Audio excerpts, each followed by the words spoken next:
I did not expect Apple to make a laptop like this. The MacBook Neo feels almost out of character for the company. At first, for years you wanted a MacBook, you were usually looking at a starting price of $999 US. Sure, older models like the MacBook Air M1 could fall to around $699 on sale, but that was still far above what most budget buyers were shopping for. The MacBook Neo starts at just $599 for education, which is a huge jump downward. That is $500 less than the new MacBook Air M5. And yes, that price is low enough to set off warning alarms, but after testing the MacBook Neo, I think the surprise is not that it is cheap.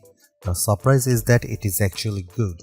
In fact, it is the most balanced laptop I have used under $600 and it easily beats every Windows laptop I have tried in this class. It also leaves most Chromebooks behind.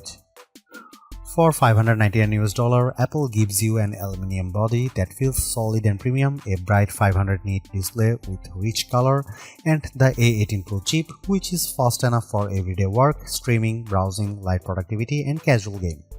The side-mounted speakers are also much better than they have any right to be at this price. So, what did Apple give up to make that happen? Where does this laptop fit in the wider market? And should you actually buy it? Let's get into the full MacBook Neo review. The MacBook Neo is one of the most interesting Apple products in a long time, and it launches at a time when value matters more than ever. Prices are rising across consumer electronics, memory is getting more expensive, global trade pressure is still affecting hardware costs, and people are simply more cautious with money than they used to be. Apple is usually treated as the company that sells premium gear, and that is mostly true. But that does not mean Apple cannot make good value products. The Mac Mini M4 is already a strong example of that. The MacBook Neo goes one step further by targeting the budget and mid-range laptop space directly. That is a market filled with Chromebooks and affordable Windows laptops, and Apple is now entering it with a product built entirely on its own rules. And that is the key point here. The MacBook Neo is cheaper, but it does not feel striped down in the usual way. You still get a beautiful aluminum laptop, now offered in 4 lively color options that make Apple's lineup feel more fun again. The display is another big win. It is a 13-inch Retina panel with 2408 by 1506 resolution, which is sharper than the 1080p screens that dominate this price range. The webcam is 1080p and looks clean for video calls, the speakers sound excellent, and the laptop runs the full version of macOS. That means you are not stuck in a limited or locked down environment. You can use the standard Mac apps just like you would on a more expensive Mac. The main compromise is memory. The base model has 8GB of unified memory, which is enough for everyday use, but it is not ideal for heavy multitasking. Even so, for standard schoolwork, browsing, office tasks, and light creative work, it performs well. The real story though is the price. At $599, the MacBook Neo is shockingly competitive. For students, the price drops to $499, and at that point it becomes very hard to argue against. Finding a Windows laptop or Chromebook that matches this level of build quality and display quality at that price is extremely difficult. Of course, there are trade-offs. The keyboard has no backlight, so it is not ideal in low light, and the 2 USB-C ports use older USB 3 and USB 2 technology instead of modern high-speed standards. Still, even with those compromises, Apple has made one of the strongest budget laptops available in 2026. It may not be the cheapest laptop you can buy, but it is one of the most complete. That alone makes it a serious problem for the competition.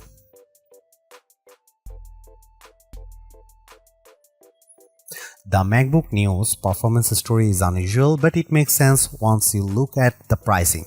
Instead of using an M-series chip, Apple chose the A18 Pro, the same chip that powered the iPhone 16 Pro. On paper, that sounds strange. In practice, it is a smart, cost-saving move. Apple has been building mobile chips for much longer than its computer chips, and the latest iPhone silicon is extremely capable. For a budget laptop, that may be a better approach than using a weak conventional laptop chip that struggles under normal use. Using an older iPhone chip lets Apple keep the price down while still delivering strong everyday performance.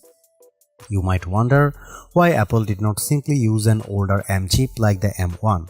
The company says the A18 Pro has a 16-core neural engine that is better suited for on-device AI work, including Apple Intelligence features inside macOS.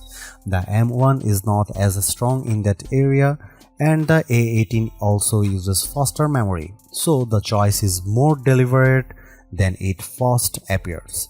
Because the A18 Pro is still a 64-bit ARM chip, you are not getting some limited phone-only system here.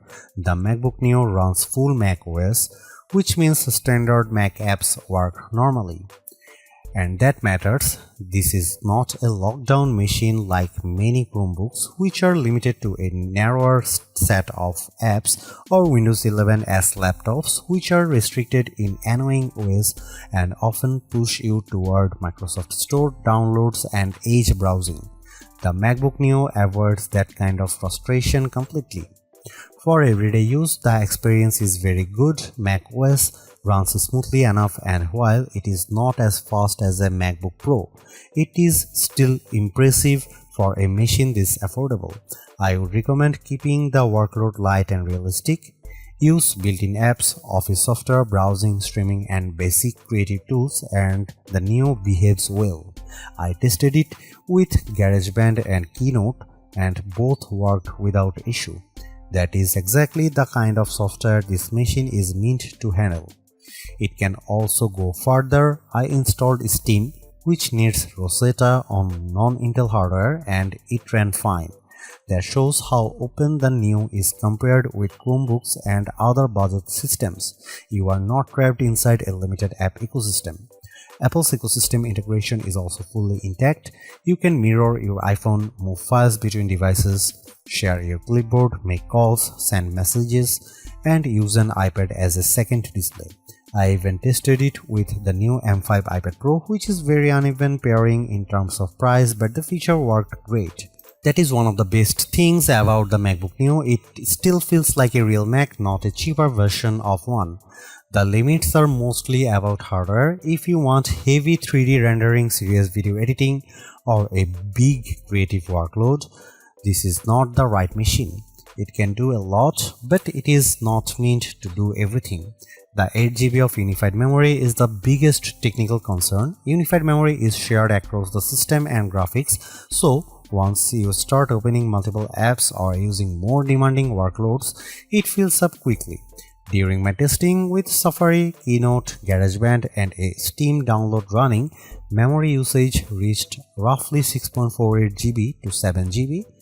That is very close to the ceiling. And once memory is maxed out, the system slows down. There is no upgrade path here, and you cannot just add more RAM later. So the memory choice has to work for your needs from day one. For light users, it is probably enough. For heavier multitaskers, it is not. If you are planning to use the laptop for more demanding work, the MacBook Air M5 is the better choice because it starts with 16 GB of unified memory. The Neo is a good machine, but it is not built for high-pressure workloads. Gaming is possible too, though not in a high-end way. I got Cyberpunk 2077 running at a playable 30 FPS using the For This Mac preset. It was heavily reduced visually with many settings turned low or off, but the fact that a fanless $599 laptop can do that at all is genuinely impressive.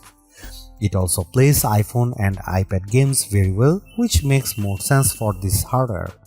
Overall, the performance is strong for the money. It is good for school, web work, media, and light productivity. It is flexible, quiet, and more capable than most rivals, but it is still a budget machine and it should be treated like one. One more plus, it is fanless. That means silent operation, which is a big deal when you compare it with budget Windows laptops that often becomes noisy under load. Battery life is another area where the MacBook Neo does very well. Apple says you can get up to 16 hours of video streaming or up to 11 hours of wireless web browsing. Those are strong claims, especially for a laptop in this category. In testing, the MacBook Neo lasted 13.5 hours before shutting down. That is enough for a full day of work or classes without needing a charger. It is not the absolute longest lasting laptop in the market, but it is still excellent. That makes it especially appealing for students who move between classes or people who do not want to carry a charger everywhere. Charging is also fairly quick with the included 20-watt adapter unless you are in the UK or Europe where you need to bring your own charger. The MacBook Neo is the best budget laptop you can buy right now. It sits at the higher end of the budget category, but the quality gap between it and most Windows laptops or Chromebooks at the same price is hard to ignore. The MacBook Neo looks better, feels better, and performs better in daily use.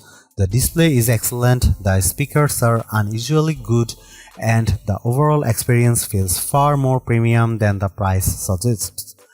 What Apple really nailed here is the software side. This is not a watered-down Mac experience. You still get full Mac OS, broad app support, and the normal Apple ecosystem features that makes MacBooks so useful in the first place. Yes, there are compromises. The memory is limited, the keyboard has no backlight, and the USB-C setup is odd. But those trade-offs are easier to accept when the rest of the machine is this well executed. In the end, the MacBook Neo is exactly what a budget MacBook should be. Simple, capable, polished, and worth the money.